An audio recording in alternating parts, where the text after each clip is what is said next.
안녕하세요, 여러분. 오늘도 함께 해주셔서 감사합니다. 혹시 여러분은 매일 아침 일어나서 가장 먼저 무엇을 하시나요? 스마트폰을 확인하시나요? 아니면 SNS를 둘러보시나요? 저는 여러분께 제안하고 싶습니다. 매일 아침 하루를 시작하기 전에 딱 7구절의 성경 말씀을 마음에 새기는 시간을 가져보시는 것은 어떨까요? 오늘 영상에서는 우리 삶에 꼭 필요한 7개의 핵심 성경 구절을 함께 살펴볼 것입니다. 이 말씀들은 단순히 읽고 지나가는 것이 아니라 우리 마음 깊숙이 심어서 매일매일 묵상하며 살아갈 수 있는 생명의 말씀들입니다. 각 구절마다 그 의미를 깊이 있게 탐구하고 우리 일상생활에서 어떻게 적용할 수 있는지 구체적인 방법들을 나누어 드릴게요. 그리고 무엇보다 이 말씀들이 여러분의 하루하루를 어떻게 변화시킬 수 있는지 함께 발견해 보겠습니다. 준비되셨나요? 그럼 지금부터 함께 시작해 보겠습니다. 첫 번째 구절 여호와를 의뢰하는 자. 잠언 3장 5-6절 너는 마음을 다하여 여호와를 신뢰하고 내 명철을 의지하지 말라. 너는 범사의 그를 인정하라. 그리하면 내 길을 지도하시리라. 이 말씀은 많은 분들이 사랑하는 구절 중 하나입니다. 하지만 정말로 이 말씀의 깊은 의미를 이해하고 계신가요? 마음을 다하여라는 표현에 주목해 보세요. 히브리어 원어로는 베콜 리베카인데 이는 우리의 감정, 의지, 지성을 모두 포함하는 완전한 신뢰를 의미합니다. 반쪽짜리 신뢰가 아니라 우리 존재의 모든 부분으로 하나님을 의뢰하라는 것입니다. 내 명철을 의지하지 말라는 말씀도 흥미롭습니다. 이것은 우리의 지혜나 판단력을 완전히 버리라는 뜻이 아닙니다. 오히려 우리의 제한된 시각과 이해력만으로는 인생의 복잡한 문제들을 완전히 해결할 수 없다는 것을 인정하라는 의미입니다. 현실적으로 적용해보면 어떨까요? 아침에 일어나서 오늘 하루 계획을 세울 때, 주님, 오늘 하루도 당신의 지혜로 인도해 주세요라고 기도하는 것부터 시작할 수 있습니다. 중요한 결정을 내려야 할 때, 먼저 기도하고 하나님의 뜻을 구하는 습관을 기르는 것입니다. 직장에서 어려운 상사를 만났을 때 우리 힘으로 모든 것을 해결하려고 애쓰기보다는 하나님께 지혜를 구하고 그분의 방법으로 그 상황을 헤쳐나가는 것입니다. 범사에 그를 인정하라는 말씀의 범사는 정말 모든 일을 의미합니다. 기쁜 일에도 슬픈 일에도 성공했을 때도 실패했을 때도 하나님의 주권을 인정하고 그분께 영광을 돌리는 삶을 살라는 것입니다. 이렇게 살아갈 때 하나님께서 약속하신 것이 무엇입니까? 내 길을 지도하시리라. 하나님께서 친히 우리의 길을 인도하신다는 약속입니다. 이것이 바로 신앙인이 가질 수 있는 가장 큰 특권이자 축복입니다. 두 번째 구절 하나님의 사랑. 로마서 8장 28절 우리가 알거니와 하나님을 사랑하는 자, 곧 그의 뜻대로 부르심을 입은 자들에게는 모든 것이 합력하여 선을 이루느니라. 이 구절은 기독교 신앙의 핵심을 담고 있는 말씀입니다. 하지만 종종 잘못 이해되기도 하는 구절이기도 합니다. 모든 것이 합력하여 선을 이룬다는 것은 우리에게 일어나는 모든 일이 그 자체로 좋다는 뜻이 아닙니다. 세상에는 분명히 악한 일들, 슬픈 일들, 고통스러운 일들이 존재합니다. 하지만 하나님께서는 놀랍게도 그 모든 것들을 통해서도 궁극적으로는 선한 결과를 만들어내실 수 있다는 것입니다. 마치 숙련된 요리사가 여러 가지 재료들을 조합해서 맛있는 음식을 만들어내는 것처럼 하나님께서는 우리 인생의 모든 경험들을 사용하십니다. 여기서 중요한 조건이 있습니다. 하나님을 사랑하는 자와 그의 뜻대로 부르심을 입은 자들에게만 이 약속이 적용된다는 것입니다. 이는 하나님과의 관계 안에서만 이런 놀라운 일이 가능하다는 의미입니다. 실제로 우리 삶에서 이런 경험들을 해보셨을 겁니다. 그때는 정말 힘들고 이해할 수 없었던 일들이 시간이 지나고 보니 우리를 더 성숙하게 만들었거나 다른 사람을 도울 수 있는 경험이 되었거나 하나님을 더 깊이 알아가는 계기가 되었다는 것을요. 실직을 당해서 절망했는데 그것이 계기가 되어 더 좋은 직장을 찾게 되었다든지 질병으로 고생했는데 그 과정에서 생명의 소중함을 깨닫고 삶의 우선순위가 정리되었다든지 하는 경험들 말입니다. 하지만 이 말씀을 잘못 적용해서는 안 됩니다. 다른 사람의 고통을 보고 하나님께서 선을 이루실 거야라며 성급하게 위로하려 해서는 안 됩니다. 고통당하는 사람과 함께 울고 함께 기도하며 실질적인 도움을 주면서 하나님의 사랑을 실천하는 것이 먼저입니다. 이 말씀은 우리가 어려움을 당할 때 포기하지 않고 하나님을 신뢰할 수 있는 든든한 근거가 됩니다. 지금 이해할 수 없어도 하나님께서는 반드시 합력하여 선을 이루어 주실 것이라는 믿음으로 오늘을 살아갈 수 있게 해주는 것입니다. 세 번째 구절 영원한 소망. 요한복음 3장 16절 하나님이 세상을 이처럼 사랑하사 독생자를 주셨으니 이는 그를 믿는 자마다 멸망하지 않고 영생을 얻게 하려 하심이라. 이 구절은 아마도 세상에서 가장 유명한 성경 구절 중 하나일 것입니다. 하지만 너무 익숙하다 보니 오히려 그 깊이를 놓치기 쉽습니다. 하나님이 세상을 이처럼 사랑하사에서 이처럼이라는 표현에 주목해 보세요. 헬라어로 후토스인데 이는 정도나 방식을 나타내는 말입니다.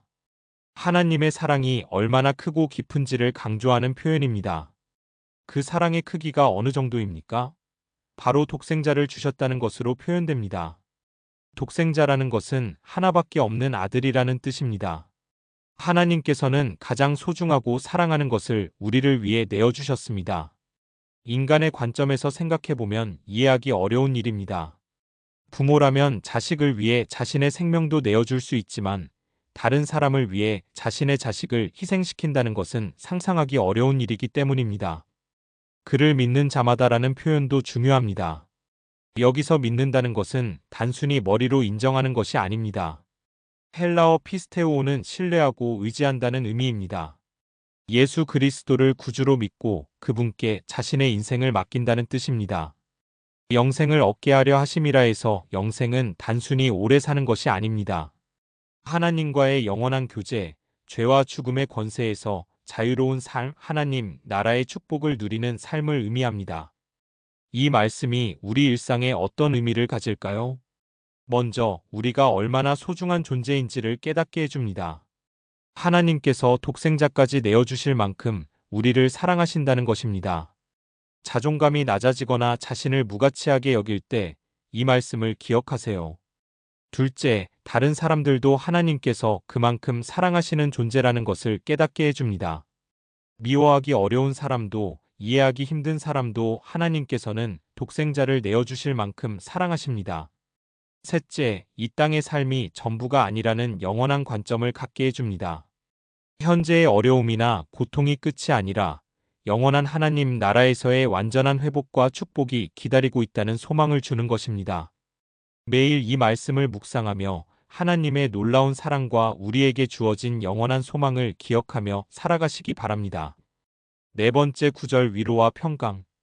마태복음 11장 28-29절 수고하고 무거운 짐진 자들아 다 내게로 오라 내가 너희를 쉬게 하리라. 나는 마음이 온유하고 겸손하니 나의 멍에를 메고 나에게 배우라. 그리하면 너희 마음이 쉼을 얻으리라.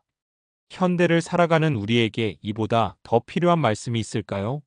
모든 사람이 각자의 무거운 짐을 지고 살아갑니다. 직장에서의 스트레스, 경제적인 부담, 인간관계의 어려움, 건강 문제, 자녀 교육의 고민. 우리 각자는 남들이 모르는 무거운 짐들을 지고 살아갑니다. 예수님은 바로 그런 우리를 향해 다 내게로 오라고 말씀하십니다. 여기서 다라는 단어가 중요합니다. 일부가 아니라 예외 없이 모든 사람을 부르시는 것입니다. 내가 너희를 쉬게 하리라는 약속도 놀랍습니다. 헬라어로 아나파오인데 이는 완전한 휴식, 새로워짐, 회복을 의미합니다. 단순히 잠깐 쉬는 것이 아니라 근본적인 평안과 회복을 주시겠다는 약속입니다. 그런데 예수님의 해결책이 독특합니다. 짐을 완전히 벗어버리라고 하시지 않고 나의 멍에를 메라고 하십니다. 멍에는 소나 말이 짐을 끌기 위해 목에 거는 도구입니다. 이것이 무슨 뜻일까요? 예수님께서 우리와 함께 멍에를 메고 짐을 나눠지겠다는 의미입니다. 혼자서 모든 것을 감당하려고 하지 말고 예수님과 함께 인생의 짐을 지고 가라는 것입니다. 나는 마음이 온유하고 겸손하니라는 말씀도 위로가 됩니다. 예수님은 우리의 약함을 꾸짖거나 무시하지 않으십니다. 온유하고 겸손한 마음으로 우리를 이해하고 받아주십니다. 실제로 이 말씀을 어떻게 적용할 수 있을까요? 첫째, 기도를 통해 매일 예수님께 나아가는 것입니다. 아침에 일어나서 주님, 오늘 하루 함께 해주세요라고 기도하고 밤에 자기 전에는 주님, 오늘도 함께 해주셔서 감사합니다라고 감사하는 것입니다. 둘째, 어려운 일이 생겼을 때 혼자서 모든 것을 해결하려고 애쓰지 말고 먼저 주님께 도움을 구하는 것입니다. 주님, 저 혼자서는 이 문제를 해결할 수 없습니다. 지혜를 주시고 도와주세요라고 기도하는 것입니다. 셋째, 성경 말씀을 읽고 묵상하며 예수님의 마음을 배워가는 것입니다.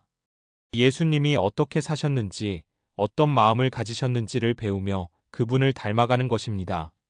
넷째, 다른 사람들에게도 온유하고 겸손한 마음으로 대하는 것입니다. 예수님께서 우리에게 그러하신 것처럼 우리도 다른 사람의 짐을 함께 나누어지는 삶을 사는 것입니다. 이렇게 살아갈 때 우리 마음이 참된 쉼을 얻을 수 있습니다. 세상이 주는 쉼은 일시적이지만 예수님이 주시는 쉼은 영혼 깊은 곳까지 스며드는 참된 평안입니다. 다섯 번째, 구절 능력의 근원. 빌립보서 4장 13절, 내게 능력 주시는 자 안에서 내가 모든 것을 할 수 있느니라. 이 구절은 많은 사람들이 사랑하지만 동시에 오해하기 쉬운 구절이기도 합니다. 어떤 사람들은 이 말씀을 내가 원하는 모든 것을 할 수 있다는 만능주의적인 의미로 해석하기도 합니다. 하지만 바울이 이 말씀을 했을 때의 상황을 보면 전혀 다른 의미입니다. 바울은 감옥에 있었고 여러 가지 어려운 상황에 처해 있었습니다. 그런 상황에서 한 말이 모든 것을 할 수 있다는 고백입니다. 여기서 모든 것은 우리가 원하는 모든 것이 아니라 하나님께서 우리에게 맡기신 모든 일을 의미합니다. 순종할 수 있고 감사할 수 있고 인내할 수 있고 사랑할 수 있다는 뜻입니다. 내게 능력 주시는 자 안에서라는 표현이 핵심입니다. 내 힘으로는 할 수 없지만 그리스도께서 주시는 능력으로는 할 수 있다는 것입니다. 바울은 앞 구절에서 비천에 처할 줄도 알고 풍부에 처할 줄도 안다고 했습니다. 가난할 때도 부유할 때도 만족할 수 있고 고난 중에도 축복받을 때도 하나님께 감사할 수 있다는 것입니다. 현실적으로 적용해 보면 이 말씀은 우리에게 어떤 의미일까요? 직장에서 불합리한 대우를 받을 때 원망하고 분노하는 것이 아니라 그 상황에서도 하나님의 사람답게 행동할 수 있다는 것입니다. 경제적으로 어려울 때도 절망하지 않고 하나님을 의지하며 최선을 다할 수 있다는 것입니다. 건강이 좋지 않을 때도 원망하지 않고 주어진 조건 안에서 감사하며 살아갈 수 있다는 것입니다. 이는 인간의 의지력이나 긍정적 사고의 결과가 아닙니다. 오직 예수 그리스도께서 우리 안에서 역사하시는 능력으로만 가능한 일입니다. 매일 아침 이 말씀을 고백해 보세요. 주님, 오늘 하루도 주님께서 주시는 능력으로 모든 일을 감당하겠습니다. 제 힘으로는 부족하지만 주님의 능력으로는 능치 못할 일이 없음을 믿습니다. 여섯 번째, 구절 염려하지 말라. 마태복음 6장 26절, 공중의 새를 보라, 심지도 않고 거두지도 않고 창고에 모아들이지도 아니하되 너희 하늘 아버지께서 기르시나니 너희는 이것들보다 귀하지 아니하냐? 염려는 현대인들이 가장 많이 하는 일 중 하나입니다. 미래에 대한 불안, 경제적 걱정, 자녀들의 앞날, 건강 문제. 우리는 수많은 것들을 걱정하며 살아갑니다. 예수님은 그런 우리에게 공중의 새를 보라고 말씀하십니다. 새들은 내일을 위해 창고에 양식을 쌓아두지 않습니다. 하지만 하나님께서 매일매일 필요한 먹이를 공급해 주십니다. 물론 이 말씀이 우리에게 게으르게 살라는 뜻은 아닙니다. 새들도 열심히 먹이를 찾아다닙니다. 하지만 내일을 위해 과도하게 걱정하지는 않는다는 것입니다. 너희는 이것들보다 귀하지 아니하냐는 말씀이 핵심입니다. 하나님께서 작은 새들까지도 돌보신다면 하나님의 형상으로 창조된 우리 인간을 얼마나 더 소중히 여기시겠습니까? 염려와 근심의 문제점은 무엇일까요? 첫째, 염려는 현재의 행복을 빼앗아갑니다. 아직 일어나지도 않은 일을 걱정하느라 오늘의 기쁨을 놓치게 됩니다. 둘째, 염려는 우리의 에너지를 소모시킵니다. 걱정하는 것만으로도 몸과 마음이 지쳐버립니다. 셋째, 염려는 문제를 해결하지 못합니다. 걱정한다고 해서 상황이 바뀌지는 않습니다. 넷째, 염려는 하나님에 대한 불신을 나타냅니다. 하나님께서 우리를 돌보실 것을 믿지 못하는 것입니다. 그렇다면 염려를 이기는 방법은 무엇일까요? 첫째, 하나님의 사랑과 능력을 기억하는 것입니다. 지금까지 우리를 인도하시고 돌보신 하나님께서 앞으로도 그렇게 하실 것을 믿는 것입니다. 둘째, 오늘에 집중하는 것입니다. 예수님도 한날의 괴로움은 그날로 족하니라고 말씀하셨습니다. 오늘 할 일에 최선을 다하고 내일 일은 내일 걱정하는 것입니다. 셋째, 기도로 모든 염려를 하나님께 맡기는 것입니다. 빌립보서 4장 6-7절 말씀처럼 아무것도 염려하지 말고 다만 모든 일에 기도와 간구로 너희 구할 것을 감사함으로 하나님께 아뢰라는 것입니다. 넷째, 감사의 마음을 기르는 것입니다. 지금 가지고 있는 것들을 생각하며 감사할 때 부족한 것에 대한 염려가 줄어듭니다. 매일 밤 잠자리에 들기 전에 이렇게 기도해 보세요. 하나님, 아버지, 오늘 하루도 저를 돌보아 주셔서 감사합니다. 내일 일은 아버지께 맡기고 오늘 밤은 평안히 쉬겠습니다. 일곱 번째 구절, 새로운 힘. 이사야 40장 31절, 오직 여호와를 앙망하는 자는 새 힘을 얻으리니 독수리가 날개치며 올라감 같을 것이요 다른 박질하여도 곰핍하지 아니하겠고 걸어가도 피곤하지 아니하리로다. 인생을 살다 보면 지치고 힘들 때가 많습니다. 몸도 지치고 마음도 지치고 영혼도 지칩니다. 더 이상 앞으로 나아갈 힘이 없다고 느껴질 때가 있습니다. 바로 그런 때에 하나님께서 주시는 약속이 이 말씀입니다. 여호와를 앙망하는 자는 새 힘을 얻으리니. 앙망한다는 것은 히브리어로 카바인데 기다린다, 소망한다, 의지한다는 뜻입니다. 단순히 바라보는 것이 아니라 적극적으로 하나님을 기대하고 의지하는 것을 의미합니다. 하나님께서 약속하시는 새 힘은 어떤 것일까요? 첫째, 독수리가 날개치며 올라감 같을 것이요. 독수리는 자신의 힘으로만 나는 것이 아닙니다. 상승 기류를 이용해서 높이 올라갑니다. 마찬가지로 우리도 성령의 능력을 의지하여 어려운 상황을 뛰어넘을 수 있습니다. 둘째, 다른 박질하여도 곰핍하지 아니하겠고 달리는 것은 빠른 속도로 목표를 향해 나아가는 것을 의미합니다. 급한 일이나 중요한 과제를 처리해야 할 때도 하나님께서 힘을 주셔서 지치지 않게 해주신다는 약속입니다. 셋째, 걸어가도 피곤하지 아니하리로다. 걷는 것은 일상적이고 지속적인 삶을 나타냅니다. 평범한 일상생활에서도 하나님께서 지속적으로 힘을 공급해 주신다는 의미입니다. 재미있는 것은 순서입니다. 날아오르고 달리고 걷는 순서로 되어 있습니다. 일반적으로는 걷기가 가장 쉽고 달리기가 그 다음, 날아오르는 것이 가장 어려울 것 같은데 왜 이런 순서일까요? 이는 하나님의 능력으로 살아가는 삶의 특징을 보여줍니다. 하나님을 의지할 때 우리는 불가능해 보이는 일도 해낼 수 있고 날아오르기, 급한 일도 처리할 수 있으며 달리기, 무엇보다 평범한 일상을 꾸준히 살아갈 수 있는 힘을 얻게 됩니다. 걷기.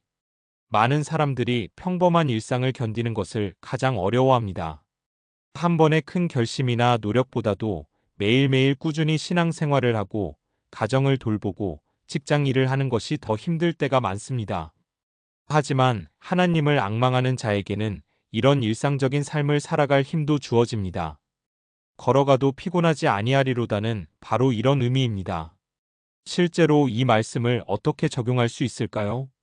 첫째, 매일 아침 조용한 시간을 내어 하나님을 바라보는 시간을 갖는 것입니다. 기도하고 성경을 읽으며 하나님께 하루를 맡기는 것입니다. 둘째, 어려운 일이 닥쳤을 때 먼저 하나님께 도움을 구하는 것입니다. 주님, 제 힘으로는 안 되니 주님의 힘을 주세요라고 기도하는 것입니다.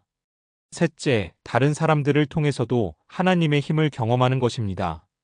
신앙의 선배들, 동역자들과 함께 기도하고 격려받는 것입니다. 넷째, 과거에 하나님께서 힘을 주셨던 경험들을 기억하는 것입니다. 감사일기를 쓰거나 하나님의 은혜를 기록해 두었다가 힘들 때 다시 읽어보는 것입니다. 이 말씀은 특히 중년기에 접어든 분들, 육체적으로, 정신적으로 지쳐가는 분들에게 큰 위로와 힘이 됩니다. 나이가 들수록 체력은 떨어지지만 하나님을 앙망하는 자에게는 새로운 종류의 힘, 영적인 힘이 공급됩니다. 젊을 때의 혈기와 패기는 줄어들지만 대신 하나님을 의지하는 믿음의 힘이 더 강해집니다. 이것이 바로 새 힘입니다. 오늘 우리가 함께 살펴본 7개의 성경 구절을 다시 한번 정리해 보겠습니다. 1. 잠언 35-6- 마음을 다하여 하나님을 신뢰하라. 2. 로마서 828- 모든 것이 합력하여 선을 이룬다. 3. 요한복음 316- 하나님의 사랑과 영생의 약속. 4. 마태복음 1128- 수고하고 무거운 짐진 자들에게 주시는 쉼. 5. 빌립보서 413- 그리스도 안에서 모든 것을 할 수 있는 능력. 6. 마태복음 626- 염려하지 말라는 위로. 7. 이사야 4031- 하나님을 앙망하는 자에게 주시는 새 힘. 이 7구절은 우리 신앙생활의 핵심을 담고 있습니다. 하나님과의 관계, 어려움을 이기는 힘, 일상의 평안, 미래에 대한 소망까지 모든 것이 들어 있습니다. 이제 중요한 것은 실천입니다. 이 말씀들을 어떻게 우리 일상에 적용할 수 있을까요? 첫째, 매일 아침 7구절 묵상 시간을 가지세요. 매일 아침 5-10분 정도 시간을 내어 이 7구절을 천천히 읽고 묵상하는 시간을 가지세요. 그날 특별히 마음에 와닿는 구절이 있다면 그 말씀을 하루 종일 기억하며 지내보세요. 둘째, 암송에 도전해보세요. 7구절 모두를 외울 필요는 없습니다. 그 중에서 자신에게 가장 필요한 한두 구절을 선택해서 완전히 암송해보세요. 언제 어디서든 그 말씀을 떠올릴 수 있게 되면 어려운 상황에서 큰 힘이 될 것입니다. 셋째, 구체적인 상황에 적용해보세요. 중요한 결정을 내려야 할 때는 잠언 35-6을, 어려운 일을 당했을 때는 로마서 828을, 지치고 힘들 때는 마태복음 1128-29와 이사야 4031을 기억하세요. 말씀이 추상적인 교훈이 아니라 실제 삶의 해결책이 되도록 하는 것입니다. 넷째, 다른 사람들과 나누세요. 혼자만 묵상하지 마시고 가족이나 교회 공동체와 함께 이 말씀들을 나누어 보세요. 서로의 경험과 깨달음을 나눌 때 말씀이 더욱 풍성해집니다. 다섯째, 감사일기를 써보세요. 매일 밤 이 7구절 중 하나와 관련해서 감사한 일을 한 가지씩 기록해 보세요. 하나님의 신실하심을 경험하고 말씀의 능력을 체험하게 될 것입니다. 여섯째, 어려울 때 되돌아보세요. 인생에는 반드시 힘들고 어려운 때가 옵니다. 그럴 때 이 7구절로 돌아오세요. 이 말씀들이 여러분의 영적 피난처가 되고 다시 일어설 힘을 주는 근원이 될 것입니다. 일곱째, 꾸준함을 유지하세요. 하루 이틀 하다가 그만두지 마시고 적어도 한 달은 꾸준히 해보세요. 21일이면 습관이 형성된다고 하니 한 달 동안 매일 이 말씀들과 함께 하루를 시작해보세요. 분명히 삶의 변화를 경험하게 될 것입니다. 오늘 함께 살펴본 7구절의 성경 말씀이 여러분의 마음에 깊이 새겨지기를 바랍니다. 이 말씀들은 수천 년 전에 기록되었지만 오늘 우리의 현실에도 여전히 살아있는 하나님의 음성입니다. 여러분이 매일 아침 이 말씀들로 하루를 시작하고 어려운 일이 있을 때마다 이 말씀들로 돌아오시기를 바랍니다. 그리고 이 말씀들이 여러분의 삶을 실제로 변화시키는 능력이 되기를 바랍니다. 하나님의 말씀은 단순한 정보나 지식이 아닙니다. 우리의 영혼을 소생시키고 마음을 치유하고 인생의 방향을 제시하는 살아있는 능력입니다. 어떤 분들은 성경이 어렵다고 말씀하십니다. 맞습니다. 성경에는 어려운 부분들도 많이 있습니다. 하지만 오늘 우리가 함께 본 이 7구절만이라도 매일 묵상하며 살아간다면 여러분의 영적 생활은 분명히 한 단계 성숙해질 것입니다. 마지막으로 여러분께 부탁드리고 싶은 것이 있습니다. 오늘 이 영상을 보신 후에 댓글로 여러분이 가장 은혜받은 구절이나 깨달은 점을 나누어 주세요. 그리고 주변의 사람들에게도 이 영상을 소개해 주세요. 하나님의 말씀이 더 많은 사람들에게 전해져서 더 많은 분들이 복음의 능력을 경험할 수 있기를 바랍니다. 구독과 좋아요도 잊지 마세요. 앞으로도 여러분의 신앙생활에 실질적인 도움이 되는 컨텐츠들을 계속 제작해서 올려드리겠습니다. 하나님의 풍성한 은혜와 평강이 여러분과 여러분의 가정에 늘 함께하기를 축복합니다. 다음 영상에서 또 만나요.